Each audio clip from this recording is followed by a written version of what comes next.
Un cordial saludo, queridos hermanos y hermanas de la Iglesia Jesús te llama de Copiapó, recordando que septiembre es el mes de la Biblia. Qué mejor momento para hacer una pequeña reflexión en estos minutos de lo que también como iglesia nosotros enfatizamos, como es el estudio de la palabra de Dios. Yo quiero agradecer y felicitar el esfuerzo de cada uno de mis hermanos maestros que están involucrados en esta hermosa tarea. Y también quiero dedicar unos momentos para que podamos reflexionar sobre el valor de la Escritura, como lo dice, cierto, allí en segunda de Timoteo 3:16, que es un texto que a mí me bendice mucho, cuando habla que 15 al 17 dice: y que desde la niñez has sabido las sagradas Escrituras, las cuales te pueden hacer sabio para la salvación por la fe que es en Cristo Jesús. Toda la Escritura es inspirada por Dios, útil para enseñar, para redarguir, para corregir, para instruir en justicia, a fin de que el hombre de Dios sea perfecto, enteramente preparado para toda buena obra. Hermosa la palabra del Señor, habla de toda la Escritura. Pero, ¿qué significa en los inicios que toda la Escritura? Estamos entendiendo que hablamos de la Escritura como los libros sagrados, ¿cierto? Los 66 libros que como cristianos, protestantes, evangélicos nosotros consideramos. 66 libros, hablando de 39 en el Antiguo Testamento y 27 en el Nuevo Testamento. Ellos forman lo que es el canon de la Sagrada Escritura. Canon originalmente quería decir caña y pasó a ser también vara o regla para medir. En este sentido, ¿cierto?, la Biblia es la regla o patrón de conducta y de autoridad para los creyentes. El concepto canon y proceso de canonización significa y se refiere al momento en que los libros obtuvieron la condición de sagradas escrituras, ¿ya? Patrones de autoridad, de práctica y de fe. La Biblia está organizada, como todos sabemos, en el Antiguo y Nuevo Testamento. El Antiguo Testamento se escribe en hebreo, con algunas porciones en arameo, como en ejemplo de Daniel, Esdras y Nehemías. El Antiguo Testamento estaba dividido en 3 secciones: la ley o Torá, los profetas anteriores y posteriores y las escrituras. El orden actual de los libros del Antiguo Testamento entonces está basado en la Septuaginta, que es la versión griega del Antiguo Testamento. El Nuevo Testamento está escrito en griego y está organizado con los libros narrativos, seguido por las epístolas paulinas y generales, concluyendo con el libro de Apocalipsis.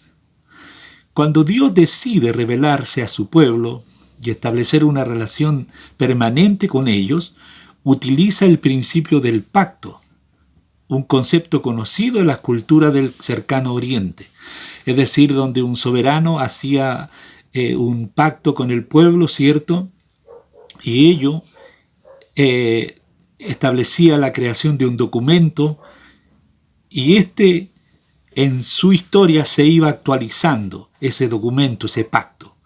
Por tanto, junto con el pacto de Moisés o el pacto mosaico, llega el documento mosaico, es decir, que a medida que ellos escribían cada uno de estos libros del Antiguo Testamento, su autoridad como palabra de Dios revelada hacía que la comunidad israelita en formación lo adoptara de una manera inmediata como algo sagrado, ¿ya?, a lo cual había que someterse. Moisés, como mediador del pacto, escribió la Torá bajo la guía divina. Lo mismo ocurría en el resto de los demás libros que conforman el Antiguo Testamento. Este proceso concluye cuando se aceptó el último libro como autoridad vinculante. Los protestantes reconocemos los 39 libros del Antiguo Testamento como parte del canon, del que estamos hablando entonces. El proceso de canonización del Nuevo Testamento fue un poco más fácil, ¿ya?, de determinar. Las epístolas del apóstol Pablo se recopilaron y fueron consideradas como autoridad ya durante la primera mitad del siglo II después de Cristo. Los evangelios se convirtieron en unidad canónica durante la segunda mitad del siglo II después de Cristo. La esencia del canon del Nuevo Testamento estuvo determinada para fines del siglo II después de Cristo, incluyendo los 4 evangelios, Hechos, Primera de Pedro, Primera de Juan y las 13 epístolas paulinas. El resto de los libros fueron motivo de cuestionamiento hasta el siglo III después de Cristo.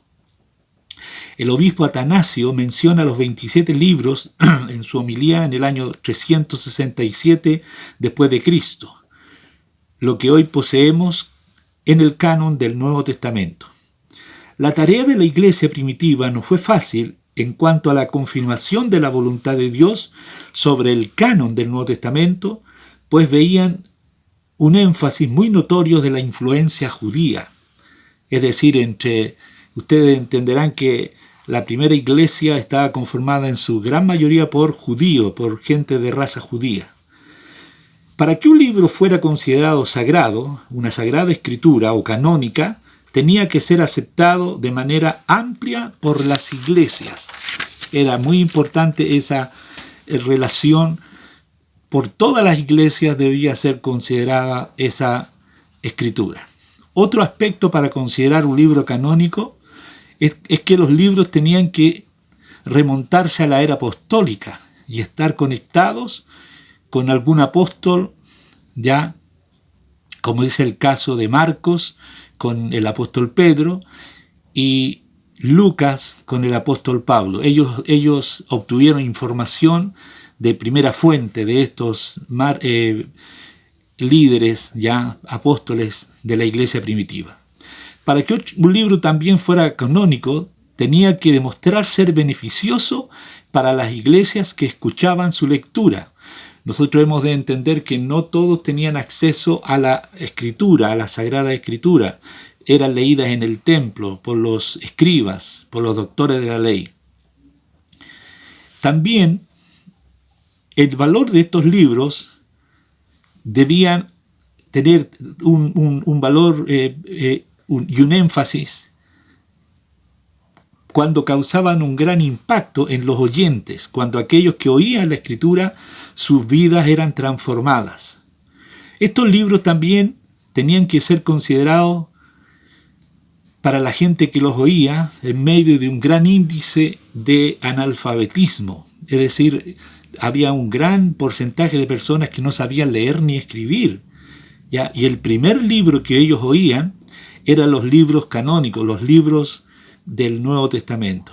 Y eran también considerados y escuchados como un libro de autoridad, como la palabra de Dios. Por eso, queridos hermanos, es importante entender por qué están los libros que están en los 66, que nosotros los protestantes reconocemos y consideramos, y el valor que ellos tienen en la historia de la iglesia. Así que yo en esta ocasión he querido hacer una pincelada de que cuando estamos en una clase de discipulado, nosotros estamos enseñando libros que son aceptados desde los inicios de la historia de la iglesia y pasaron a ser llamados canónicos, es decir, libros que medían también nuestra relación con la autoridad de la palabra de Dios y finalmente con la autoridad del Dios mismo, que es, como dice en 2 de Timoteo 3:16, toda la escritura es inspirada por Dios. Así que en esta hora yo les animo a seguir preparándose, seguir estudiando, seguir leyendo, seguir confiando en los libros de nuestra Biblia, porque ellos son libros confiables, ellos son libros que han influenciado en gran manera a los que las estudian. Así que ánimo y espero que esta pequeña reflexión haga meditar a cada uno de nosotros. Que el Señor les bendiga y sigamos proclamando la palabra de Dios como nuestra suprema autoridad. Bendiciones.